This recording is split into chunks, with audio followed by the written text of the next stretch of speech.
Hi, Gina here. So how has your week been chasing your sunset? I've had a very interesting thing happen to me that I wanted to share with you. So about a month ago, 3.5 weeks ago, somewhere in there, I ended up eating some corn tortillas, but they did have oil in them. And I have noticed over the last 3 weeks that what's been naturally weight loss happening hindered.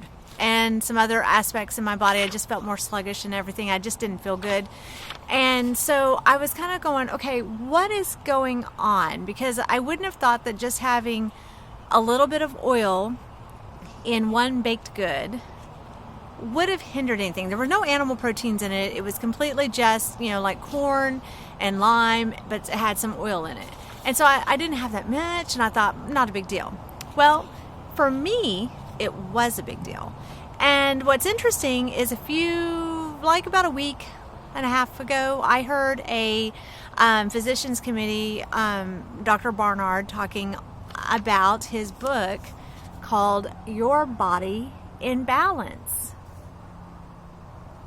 And so I got the book because it was talking about how hormones can affect your body, and it can do all kinds of different things to your body in relation to, like diabetes and cancers and just weight loss and all kinds of things.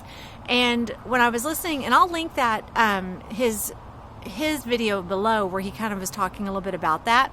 I'll link that below so you can then go and check out. He's got great videos on there too, by the way. So you might be interested in subscribing to his channel and following that, because it's got some really good health information, and I love listening to them. And I don't necessarily listen to all of them because not all of them, apply to me. But that's what I love about health, is you can kind of pick and choose some things that, whatever you're interested in the moment. But when you have that bookshelf of resources available to you, you can always go back and find something when you are in the midst of trying to figure out something. And I was actually in the midst of trying to figure out something, because a little bit of oil should not have really derailed me and made me feel icky, except for I seem to be very, very sensitive to how added oils affect my body, and it threw my hormone balance off kilter. Now, that's not necessarily an odd thing, because a lot of people find that they are sensitive to an ingredient and they don't actually know what that ingredient is. And it's kind of weird because, and then somebody's like, oh, I've had that happen, or, oh, I've had that happen. And, like years ago, I think it was about 15 years ago, I didn't look up any of the history, but I remember reading over and over again that the red dye number 40 was linked to many childhood, mental issues, like, I don't know if it was ADHD or just hyperactivity type things, or, where they would act up and they would, go all crazy and stuff. And so parents were saying, if your child was out of control, limit the red number 40 dye, which that's in, I guess, like Kool-Aid. Anything that's colored red has probably got the red number 40. I mean, I would guess M&Ms. I haven't looked at the ingredients of these things in years because it's not been anything on my plate anyway. But I would say anything that has the red number 40, people were being advised, if your child is being sensitive to this, to eliminate it. And so if you are actually struggling to lose weight, or you're finding that you've cleaned up your diet a lot, but you're still sluggish, or something's just still off. And what's weird is I'll go to the doctor and I'll get everything checked, and everything is perfect according to what they think should be perfect. It's my body. I know how I should feel. I know how I should be reacting. And when I can tell a difference after I eat something, and it's different than the next time I eat something else, then I listen to that and I go, okay, how can I apply this to make it better? So if you're struggling and you've just been told, well, that's just how your body is, you'll just have that struggle for the rest of your life, do some research. Do an elimination diet. Figure out if there is something that you're eating. Take a food journal and write down, write down every ingredient that you're eating and how you felt immediately after you ate, 30 minutes after you ate, and even up to 24 hours after you ate that. And start finding a pattern and go, oh, well, broccoli was causing me this problem. I mean, I don't know if broccoli could, but who knows? It might make you more sensitive. So, and in my case, it's added oils. And I'm talking about like sunflower seed oil or olive oil or coconut oil or safflower oil or corn oil or canola oil, any of those added oils. Now, most of your ingredients out there have gotten healthier, and so they're not just doing corn oil anymore, and it'll say it's either safflower oil or something else. But the thing is those added oils have added up in my body to where it makes it not do well for me. So, and like I told you, this has been a 20-year journey for me to find this diet, because I went vegan and then I tried the high raw diet, and it's just been in the last couple of years that I was even introduced to the fact of not adding added oils to anything, and then realizing that it's in everything processed. And it's taken me up to the last year to remove that added component from everything that I'm putting in my body. So for me, it's kind of an interesting journey, because it's not something I came to overnight. And then I have some people, be like, well, you're just too strict with your food. You just can't do this or you can't do that. Well, okay, maybe, but it's my body. It's my body. I get to eat what I like to eat that makes me feel the best that I feel. So if somebody else has a problem with that, that's their problem, not mine. So, and here's the thing. It is restrictive. I have trouble going out to eat. I have a very boring meal unless I take like a purse of my condiments or something. But I found that to be the case even before I quit adding oil. You can't get a salad dressing that's vegan in a restaurant except for oil and vinegar. And so I would take my, more fancy salad dressings that, were a little bit more tasty, a vegan ranch or something like that before anyway. So what's the difference? I mean, honestly, what's the difference? But you have to decide for you if it's worth it. Because you're only going to want to do it if it has more value to you than the way you currently feel. I have a favorite quote, and it is, let's see if I can get this right. I always mess it up the first time I say it, but it's: change happens when the pain of holding on is greater than the fear of letting go. Oh, I got that right. Go figure. Must be a Saturday. But change happens when the fear of holding on to something or the pain of holding on to something is, see, I didn't get it right the second time. The pain of holding on to something is greater than the fear of letting it go. There's a fear of the unknown. You're like, well, is this going to work? Is this going to be better? You won't know unless you try it. And if you try it, you can always say, well, this didn't work, and you can go back. But most doctors will say that if you're going to try this kind of diet, that they recommend that you do it for like 8 weeks. And I guarantee you, when you try it, you're still going to have hidden animal proteins that you didn't realize you had. You're still going to find some hidden sources of added oil that you didn't know you had. But even at that level, you will see a difference. So I totally recommend giving it a try and, just deciding. But because I'm guessing that if you're watching this video, you're searching for something to help you be more vitality, to help you with possibly weight loss, to help you just understand how to eat a whole food plant-based diet a little bit better. So you may be ready to open your heart to this lifestyle, or you may not be, and that's okay. Like I said, this has been a 20-year journey for me, and if you had told me 20 years ago I couldn't have added oils, I would have been like, but olive oil is healthy, coconut oil is healthy. Oh my, you're telling me I can't do this.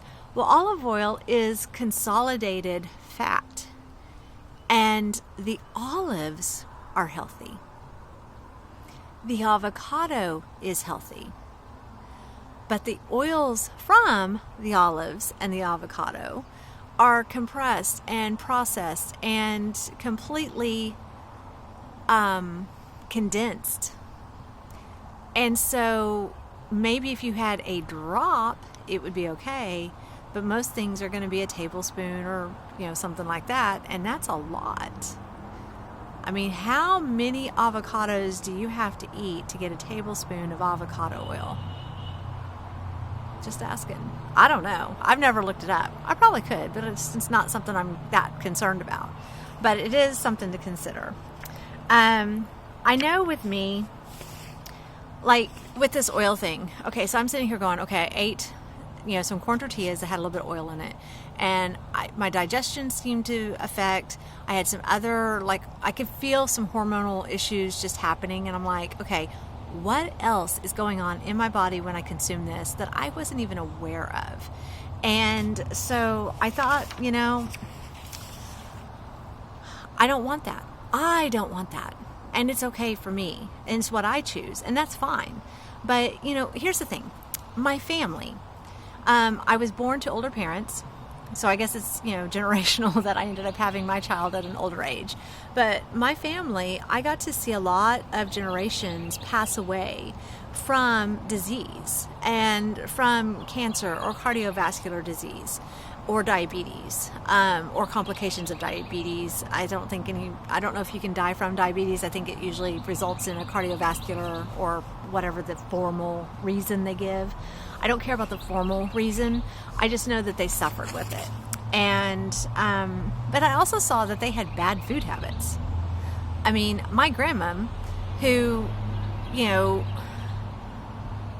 her whole diet was made of bologna and mustard sandwiches. And when I'd go stay with her for the week in the summer, my diet was made of bologna and mustard sandwiches. And I was 7. I was 8. And I mean, sometimes it was like, greasy fried chicken or fried potatoes, or, there was always ice cream and cakes and sugars and all kinds of different things like that. I would get home and I would just not feel good. Because my mom we had a garden and stuff. And so my mom did make a lot of vegetable heavy dishes when I was growing up, but we still had meat, we still had dairy. But I would just kind of be, and I would have like food cravings, and I would be kind of cranky, and my mom was always like, oh, this is so much fun. And I never knew, and I don't think she even caught on, that it was because of the food that I ate. But, and as a Christian, I truly believe that my body is a temple.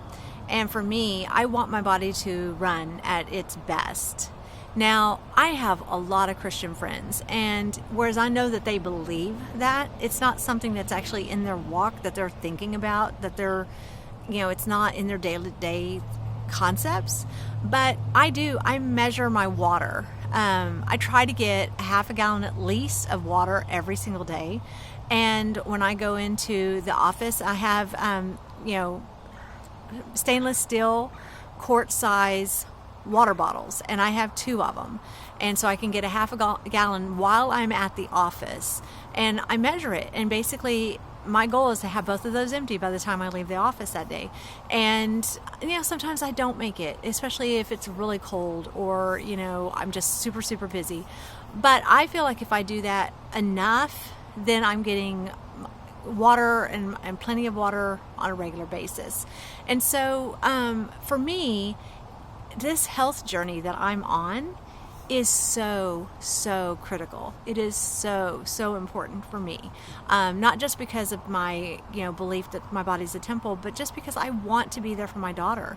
I mean, she's 3. I don't want to be, sitting in a chair going, go play. I want to be in the midst of it. I want to be on the floor with her, crawling around doing stuff and having the energy to do it in 5-10 years, and not be like, oh yeah, I'm gonna have to sit on the sideline for this. You just go play and I'll watch you. I don't want that for myself. So I just, it's worth it if you want to do it. But there is something I wanted to read. I have not read this book from cover to cover yet. Okay, I will tell you that. I have read portions of it, and I have watched a couple of videos where he actually discusses it. But there is a quote in here that I wanted to read. It's in the introduction area. It's the very first paragraph. It says, Some of the most troubling health problems have a surprising solution. Weight problems, infertility, menstrual cramps, diabetes, thyroid problems, acne, hot flashes, and many others are related to the food you eat. In each case, whether you know it or not, foods are changing your hormones, making you feel great or terrible, vigorous or lethargic, pain-free or miserable. And I truly believe that is true. And I know that oils have been attributed to, fat in general can affect your hormones anyway. They talk about how your cells store fat. You can research this and kind of find some more information on it. But as your cells are releasing fat, people who are obesely overweight or morbidly overweight can have a more fluctuation in their hormones because their cells are making different hormones from that. And then also people who are way underweight can have problems as well because the cells aren't doing what they're supposed to do. But, having a healthy weight is a very good goal to have, and it's something that I'm achieving for. And, after having a baby at age 43, my hormones were whack. But they were fine according to all the tests. They were fine. Okay, they're out of whack. I've been working on it, and it's amazing how I think I found my trigger is the added oils. So what's your trigger? What are some of the things you can't eat because it causes you to be moody, causes you to gain weight or not lose weight, causes you to break out in your skin, causes you something, headaches? What are something that you find that when you eat it, you're like, uh-oh, I can't do that. That's not working out so good for me. And it might be something so simple like a chemical ingredient, or even like a food ingredient like oil.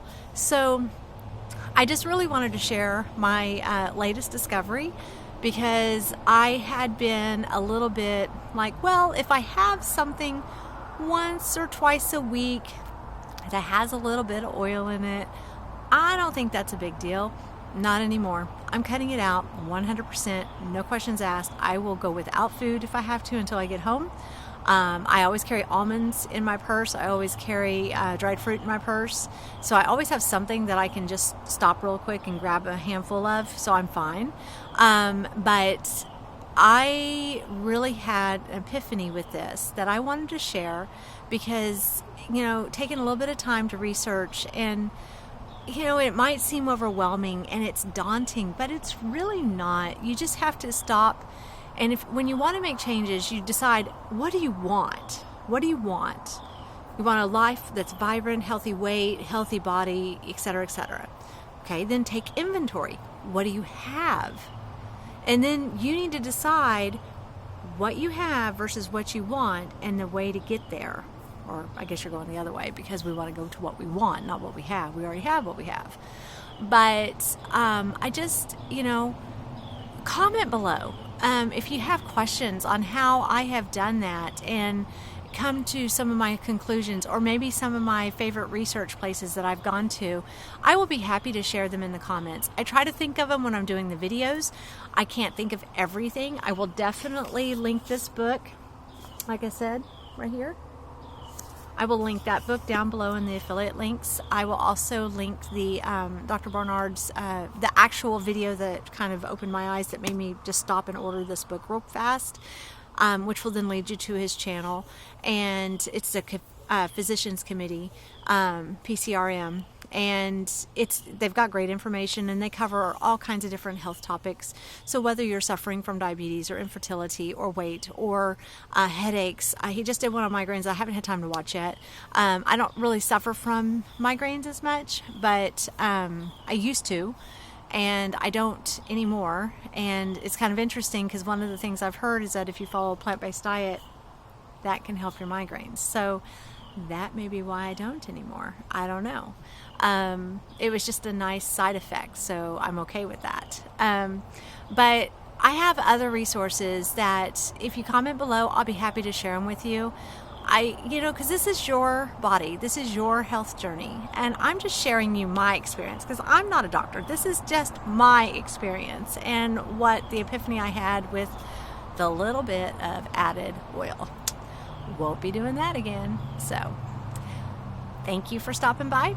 If you like this video, can you give it a thumbs up, like, subscribe, share it with your friends, comment below, communicate with me. I'd love to talk to you and see how things are going with you. I'm just here trying to chase my sunset. I'm trying to get my life simplified, trying to get things in an order that I am happier with. It's a busy season with working full time, having a toddler, and getting my degree. And, so there's only so many hours in the day. And I remember that. But I want to be as vibrant as possible. And I want to have it as enjoyable as possible. So thank you for stopping by. Have a great week. And go chase your sunset. And I'll see you soon. Hope you have a fabulous day. Bye.